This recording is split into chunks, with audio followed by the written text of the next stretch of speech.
Muchas gracias, Inés. Pasamos a la tercera ponencia, que será impartida por el doctor Joel Palefsky. Alguien lo ha definido como el padre del virus del papiloma humano y seguramente no hay mejor persona en el mundo para tratar cualquier tópico relacionado con este virus, particularmente en el escenario de la infección por VIH. Voy a hacer una pequeña reseña bibliográfica en inglés para que el profesor Palefsky sea también partícipe de ella. Dr. Palefsky earned a medical degree at McGill University at Montreal, Canada, and completed a fellowship in infectious diseases at Stanford University. He is the chair of the HPV working group at the AMC and is the head of the AMC HPV Virology Core Lab. He has extensive experience in studying the biology of HPV infection in HIV-positive men and women, and HPV vaccines, and also in the design and implementation of clinical research trials of HPV-related disease. He has published more than 300 papers and is the principal investigator of several laboratory-based and clinical research studies of HPV-associated neoplasia, particularly in the setting of HIV-positive patients. He is the founder and president of the International Anal Neoplasia Society and the president-elect of the International HPV Society. He works as a professor in the University of California at San Francisco and is actively involved in training students and in clinical and translational research and has won numerous student teaching awards. Probably is the best person in the world to address any topic regarding HPV infection, as today's talk about anal neoplasia in HIV-positive women and men, future trends and future challenges. Dr. Palefsky, thank you for being here. It's an honor and a privilege to have you with us. And thank you for making the so long way from San Francisco to be here today. I leave the United States these days. I take the opportunity.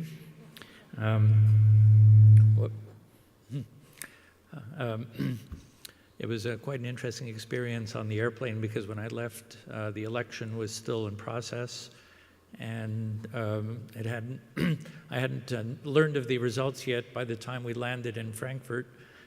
When I was on the airplane, I asked the flight attendant if maybe the pilot could announce what the results were, because by then it was known. I was told quite firmly the answer was no. I presume that's because they didn't want a riot on the airplane. Anyway, I'm very, very happy to be in one of the zones of sanity, and thank you very, very much for the invitation, and it's an honor for me to be here with my Spanish friends. I do apologize that I don't speak Spanish. As you heard, I grew up in Quebec, which is French-speaking, so if we want to speak in French, I can do that. But unfortunately, despite the fact that I live in California, I don't speak Spanish very well.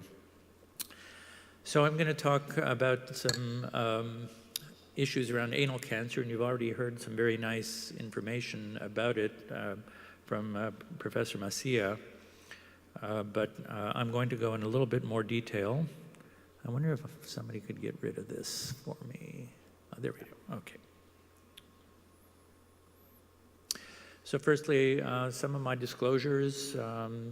I've worked with Merck for the HPV vaccine and have some relationships with some companies in an area that I think is increasingly important, which is development of new therapeutics for HPV, particularly therapeutics that are directed against the virus itself, as opposed to the very medieval approach that we currently take to the treatment of HPV-related disease, which is essentially to cut it out. We really do need to do better than that. What I'm going to do this afternoon is talk a little bit about trends in the incidence of anal cancer, say a few words about what's new in primary prevention, which is vaccination, and say a few things about secondary prevention, which is detection of the precancerous lesions and removal of those one way or the other to try and prevent the cancers. So you've already heard about the importance of cancer in the HIV-positive population. And you also have seen some of the information on which are the cancers that are emerging as increasingly important. Well, I'm not sure if Professor Mesa said this, because again, I didn't understand everything she said, but cancer has now emerged in developed countries as the #1 cause of mortality amongst HIV-infected men and women. So cancer is really, really important. And some of the cancers are cancers that we can do something about, others not so much. The major trends that we see are a shift from the AIDS-defining cancers here in the teal color to the blue color, which is the non-AIDS-defining cancers. These are actually increasing in number while the AIDS-defining cancers go down in incidence. And if you look at the distribution of the non-AIDS-defining cancers, in the gray are the HPV-related ones. And these are not the majority of them, but they are increasing in proportion as well. So I want to talk to you about what I think is one of the more important of those HPV-related cancers. Certainly cervical cancer is extremely important too. But anal cancer is particularly interesting because compared with cervical cancer, we've done so little in this particular area, and there's so much to do.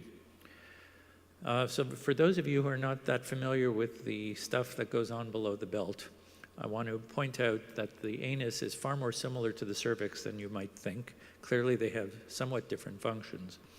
But anatomically they have a lot in common, namely an area that is very susceptible to HPV infection, which is at the confluence of two different kinds of skin, where the colonic mucosal epithelium meets the squamous epithelium of the anus. Actually over here is a transition zone, or a squamocolumnar junction, which is very similar to the cervical transformation zone, where the columnar epithelium of the endocervix meets the squamous epithelium of the exocervix. This is a uniquely susceptible area to HPV. And since these two areas are similar between the anus and the cervix, the biology of the lesions are quite similar as well. So we go from HPV infection to a relatively quick development of a high-grade lesion, which is the precancer, high-grade squamous intraepithelial lesions, or HSIL for short. That happens remarkably quickly, far faster than we actually thought. And then it seems that that HSIL lesion sits there in the cervix or the anus for quite a long time before it turns into cancer. In fact, that can take many decades. What is happening during that time is not entirely clear, but likely reflects the accumulation of genetic changes over time, which, when the wrong combination occurs, finally triggers the progression of that high-grade lesion to cancer. HPV plays an important role in that process because it causes genomic instability and probably increases the susceptibility of the epithelium to those genetic changes. Now, the issue is that obviously we can't easily assess what's going on inside the anal canal, and so we obviously just can't look. We use methods to detect high-grade lesions that are very similar to what we have in the cervix, which is insertion of a swab all the way up to the rectum, which collects cells from the whole anal canal for signs of HPV-related changes. And we do digital anorectal examinations to feel for lumps that may indicate the presence of a cancer. And then we do the equivalent of cervical colposcopy, which is to visualize the source of abnormal cytologic changes, if they're found, and then take biopsies to determine the level of disease, including ruling out cancer. Now, just one other point about the anus anatomically, which is it's really two organs in one. It's really a mucosal lesion area inside the canal, and then there's a perianal area, which is more like the vulva, which is keratinized and goes to 5 centimeters beyond the opening of the verge when you gently spread the buttocks.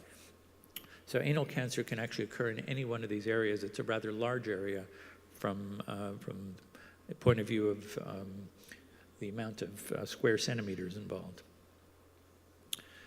So anal cancer is a pretty rare cancer, which is why it hasn't garnered as much of the attention as cervical cancer. In the population, it only occurs at about 1 to 2 per 100,000. So it doesn't even make it on the top 10 list of most cancer registries. But what's interesting about it is that it's one of those cancers that has actually been increasing in incidence every year since the 1970s. This is actually true of both men and women. And in most populations, the cancer rate is higher in women than in men. Because of a lot of the work that we've done and many others around the world, the highest risk is in men who have sex with men, particularly HIV positive men who have sex with men. And so much of the recent literature is in those populations, and unfortunately in the minds of the general population and some of the people who review our grants, anal cancer is considered to be a disease of men who have sex with men. And while certainly the risk is higher, that is generally not true in the whole population, if you think about it. So this rate is going up. But the other thing that's a little disturbing is if you look at the 5-year relative survival rate, yes, it's gotten better between 1975 and 2009, but not a whole lot. It went up between 64% and 69%. So this is a disease that most people survive, but there's still quite a lot of death.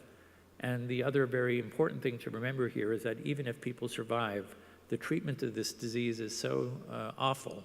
A combination of chemotherapy and radiation therapy, where people, particularly from the radiation, have pain and bleeding for years and years.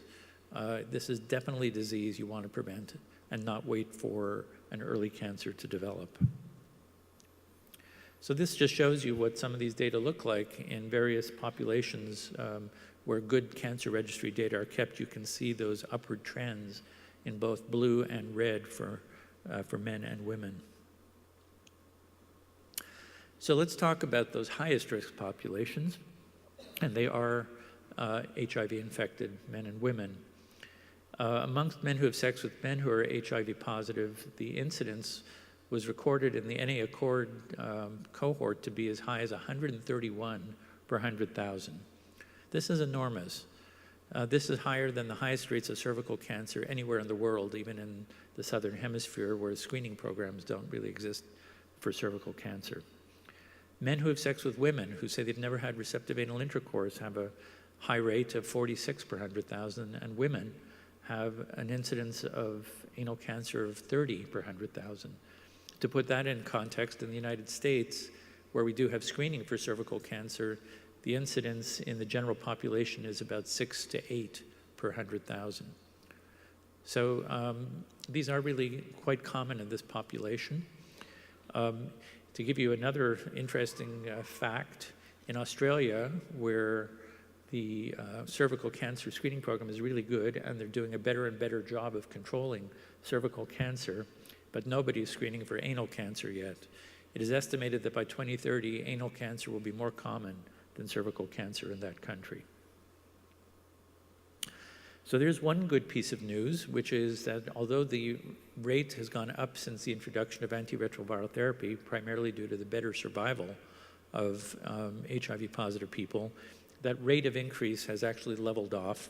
It's actually pretty stable at this point and may even be dropping a little bit over here.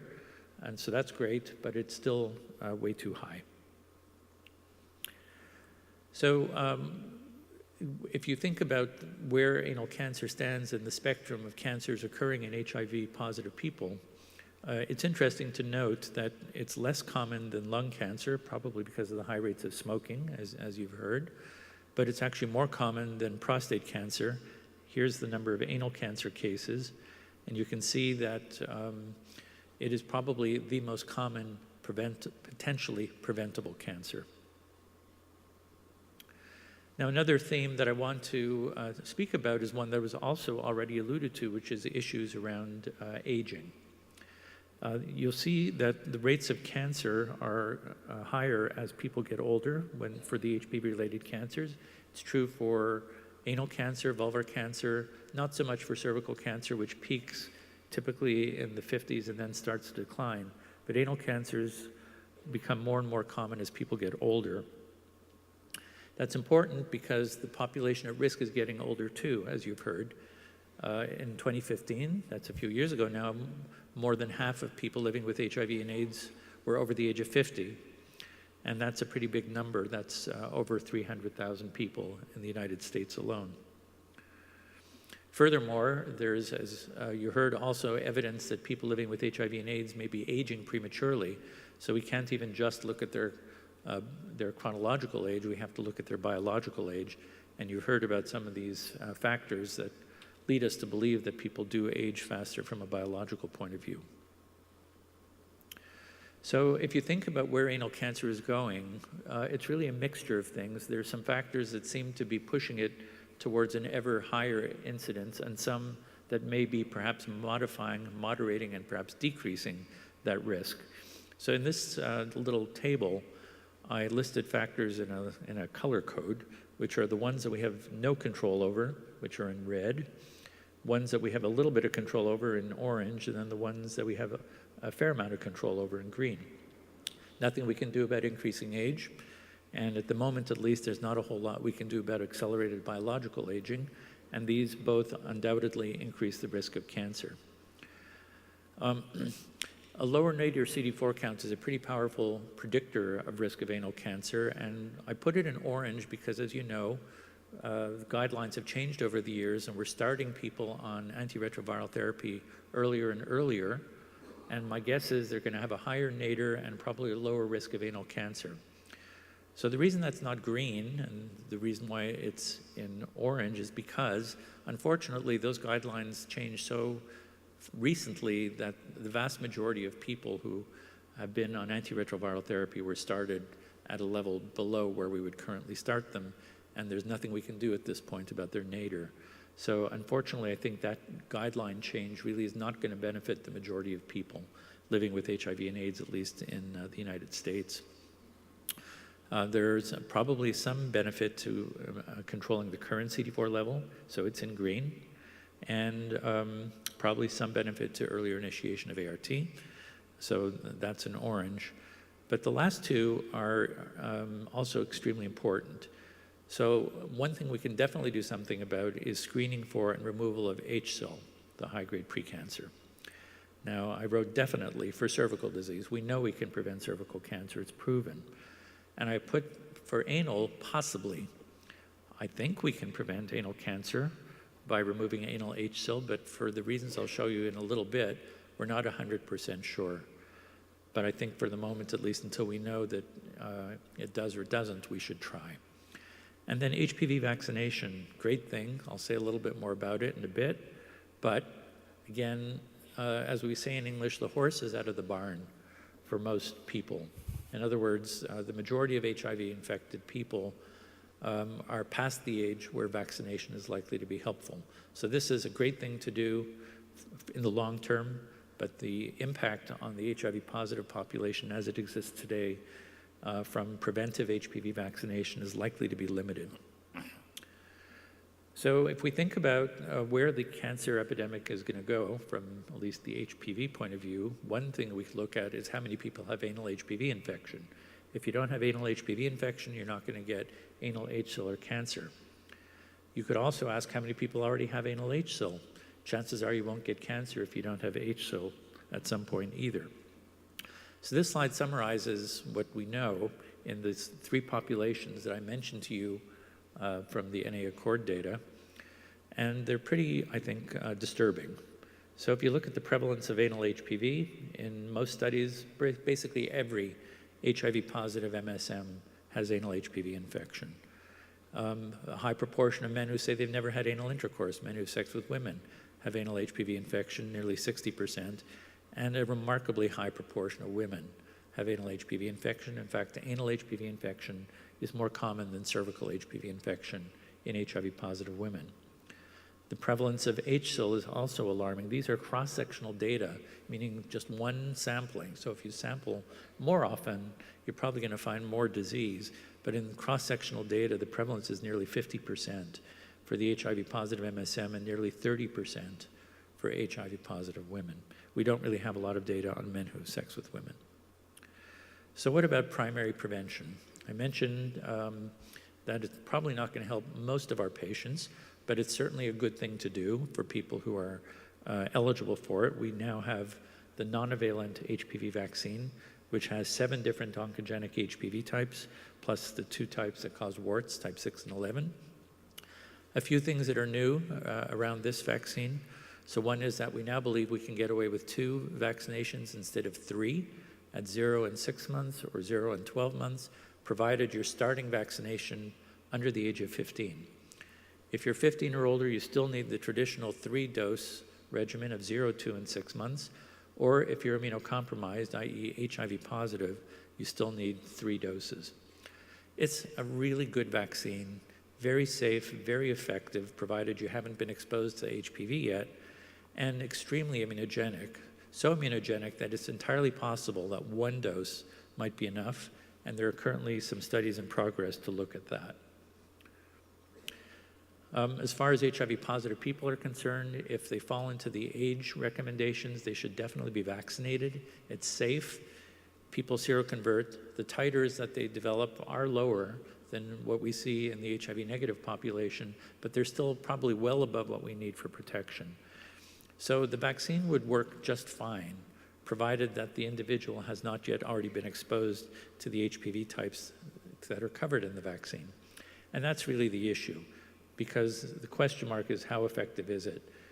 If you've already been exposed to, say, HPV 16 or 18, you won't benefit from the vaccine, but there are 5 other oncogenic HPV types that you might benefit from protection from. And so it remains to be seen how useful the vaccination regimen will be in the HIV positive population. We do know from ACTG 5298, which was older HIV positive MSM, mostly over the age of 40, that trial was stopped because of futility, because in the older population, it just didn't do a lot of disease prevention. So we're left with secondary prevention for most of our population. The most important thing for those of you who don't routinely do high-resolution anoscopy is to at least do a digital anal rectal examination. Put your finger in every year at least. Feel for hard lumps because you might find a cancer. Our screening recommendations are basically all HIV positive people, but we do recommend that you don't start until the age of 25 because you're likely not going to prevent a lot of cancer in younger people. You could probably wait a little bit and subject them to a little bit less psychosocial trauma.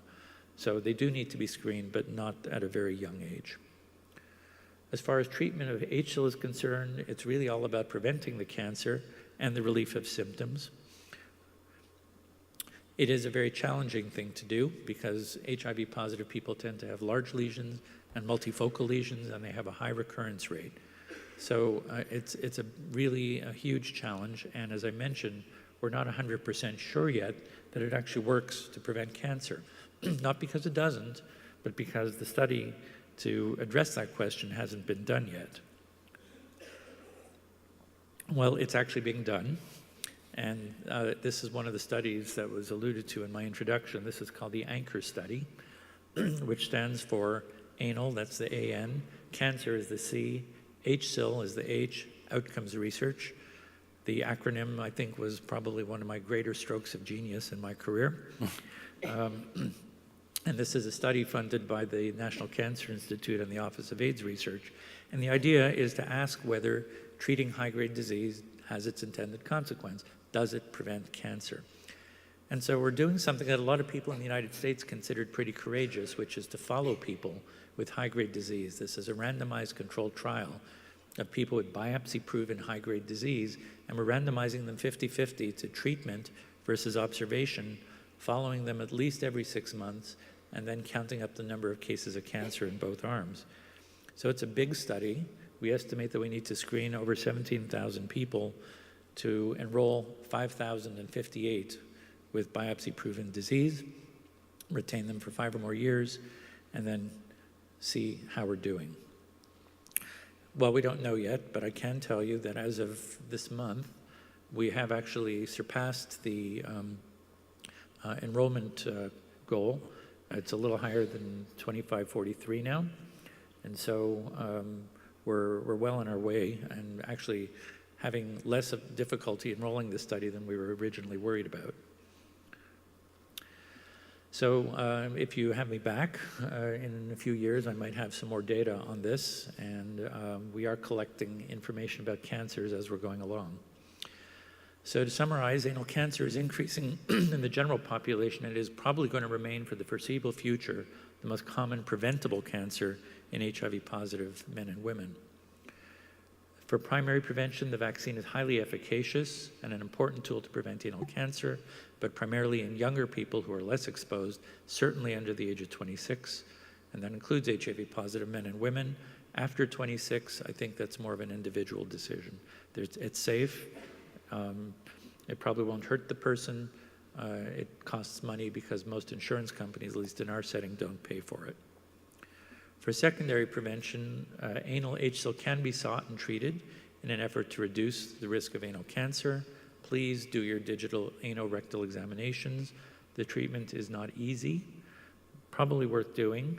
We'll find out for sure through the ANCHOR study, which will hopefully give us the definitive evidence about whether this effort is worth it or not. So I just want to conclude by also pointing out that March 4th of every year is International HPV Awareness Day. It's an activity of the International Papillomavirus Society that I started when I was president. This is a global effort. We translated all of our materials into Spanish. So I hope that people in this audience will be interested in learning more about that. The website is givelovenothpv.org. It's a really important global effort to raise awareness about this really very important virus. So muchas gracias por su atención.